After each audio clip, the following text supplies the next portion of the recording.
നരേന്ദ്രമോദിയെ അങ്ങ് കൈകാര്യം ചെയ്യാൻ കഴിഞ്ഞതുപോലെ ഇന്ത്യയിൽ അങ്ങനെ കൈകാര്യം ഞാൻ ഉദ്ദേശിച്ച കൈകാര്യമല്ല, ഉദ്ദേശമല്ല. പക്ഷേ ലോകത്തിലെ അല്ലെങ്കിൽ ഇന്ത്യയിലെ തന്നെ ഒരു നേതാക്കൾക്ക് കഴിഞ്ഞില്ല എന്ന് വിശ്വസിക്കുന്ന ആളാണ് ഞാൻ. അങ്ങയുടെ മകളുടെ കല്യാണ സമയത്ത് വേറെ ആരുടെയെങ്കിലും കല്യാണത്തിന് അദ്ദേഹം പോയിട്ടുണ്ടോ, താലി എടുത്ത് കൊടുത്തിട്ടുണ്ടോ എന്നൊക്കെ യൂട്യൂബിൽ തപ്പി നോക്കി. എവിടെയെങ്കിലും ഒരു സ്ഥലത്ത് ഇത് ഉണ്ടോ എന്നുള്ളത് ഒരു സ്ഥലത്ത് കണ്ടില്ല. ഇത് ഞാൻ കല്യാണം കഴിഞ്ഞതിന് ശേഷം ഞാൻ സുരേഷ് ഏട്ടനോട് ചോദിച്ചു, സുരേഷ് ഏട്ടാ ഈ താലി എടുത്തു കൊടുക്കുന്നത് ഞാൻ അതിന് ശേഷം കല്യാണത്തിന് അന്ന് കൊടുത്തില്ല. താലി പയ്യന്റെ അച്ഛൻ തന്നെയാണ് കൊടുക്കുന്നത്. അത് നമ്മൾ കടന്നു കയറിയിട്ട് കൈയെടുത്ത് മാല വരണമാല്യം എടുത്ത് കൊടുക്കുന്നത് സാധാരണ പയ്യന് കൊടുക്കും പയ്യന്റെ അച്ഛൻ, പെൺകുട്ടിക്ക് കൊടുക്കും പെൺകുട്ടിയുടെ അച്ഛൻ. അത് ഞാൻ അദ്ദേഹത്തെ കൊണ്ട് കൊടുപ്പിച്ചും അവരും അദ്ദേഹത്തെ കൊണ്ട് കൊടുപ്പിച്ചു. ഇതൊന്നും നേരത്തെ പറഞ്ഞിട്ടേ ഇല്ല. അവിടെ വെച്ച് ലഡ്കേക്കോ ദേന അത് ഒരു നഴ്സറി കുട്ടിയെ പോലെ അദ്ദേഹം അനുസരിച്ചു. അതുകൊണ്ടായിരിക്കും കൈകാര്യം. അതാണ് ഉദ്ദേശിച്ചത്. അല്ല, ഞാൻ പറഞ്ഞത് പൊതുവായി ഒരു പ്രധാനമന്ത്രി അങ്ങനെ ചെയ്യുക എന്ന് പറയുന്നത് മാനസികമായുള്ള അടുപ്പം കൊണ്ടാണ്. എനിക്ക് തോന്നുന്നു ഗുജറാത്ത് മുഖ്യമന്ത്രി ആയ കാലം തുടങ്ങിയിട്ടുള്ള അങ്ങയുടെ ബന്ധം അഗാധമായ ബന്ധമായിരിക്കും. അതുകൊണ്ടാണ്. അല്ലെങ്കിൽ ഒരിക്കലും അങ്ങനെ അങ്ങ് പറഞ്ഞ സ്ഥലങ്ങളിൽ എല്ലാ പരിപാടികളിലും മനസ്സിലാക്കിയതിനേക്കാൾ കൂടുതൽ അദ്ദേഹം എന്നെ ആഴത്തിൽ മനസ്സിലാക്കി. എൻ്റെ ഉള്ളിൽ എന്താണെന്നറിയാം, എൻ്റെ ചിന്താഗതി എന്താണെന്നറിയാം. അത് തന്നെയാണ് ഒരു സൂചന അദ്ദേഹം ആലത്തൂര് പ്രസംഗിച്ചപ്പോൾ പറഞ്ഞത്. ഏ ആദ്മി സുരേഷ് ഗോപി എന്ന് പറഞ്ഞിട്ടൊരു ലൈൻ പറഞ്ഞിട്ടുണ്ട്. അപ്പൊ അത് അറിയാം അദ്ദേഹത്തിന്.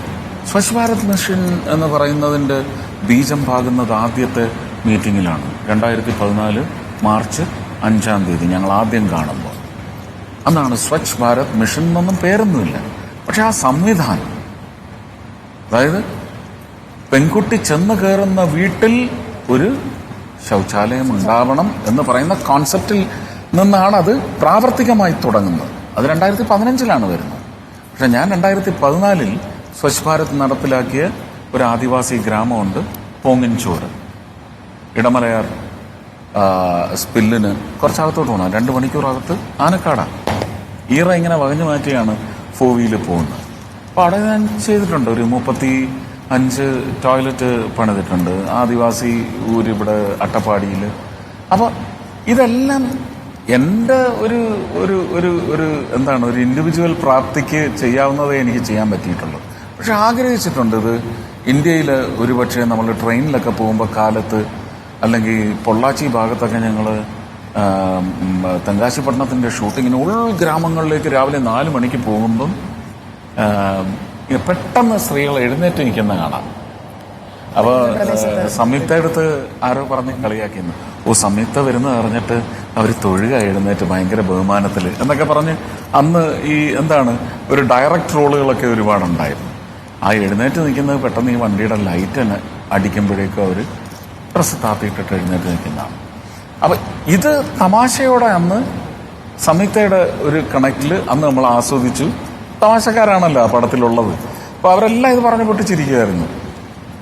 പക്ഷേ ഇതിനകത്ത് ഒരു പെയിൻ എന്താണെന്ന് അപ്പം മനസ്സിലാക്കിയിട്ടുണ്ട്. അതുപോലെ UP-യിലെ സ്ത്രീകൾ ഏതാണ്ട് 2015 വരെയും അവരുടെ 7 ദിവസത്തെ ആചരണം മാനേജ് ചെയ്തത് നാപ്കിൻ വെച്ചല്ല, ചെളി വെച്ചാണെന്നുള്ള ഒരു കഥ എനിക്ക് അവിടുത്തെ ചില ആൾക്കാർ പറഞ്ഞു തന്നത് ഇദ്ദേഹത്തോട് അന്ന് പറഞ്ഞിരുന്നു. ഇത് തള്ളാണെന്ന് പറയാൻ ഒക്കത്തില്ല. കാരണം അദ്ദേഹത്തെ കണ്ട് ഞാൻ വന്നത് നാനയിലെ സുരേഷുമായിട്ടൊരു ഇന്റർവ്യൂ ചെയ്ത് അത് എഡിറ്റോറിയൽ പേജിൽ കുമാരിയമ്മ പബ്ലിഷ് ചെയ്തിട്ടുണ്ടായിരുന്നു. അതുകൊണ്ട് അത് അവിടെ തെളിവായിട്ട് കിടപ്പുണ്ട്. മാർച്ച് 5, 2014. അപ്പൊ അന്ന് ആ കാര്യങ്ങളെല്ലാം കൂടി പറഞ്ഞത് ക്രോഡീകരിച്ചതാണ് അദ്ദേഹത്തിന്റെ ഒരു ലിസണേഴ്സ് കപ്പാസിറ്റി.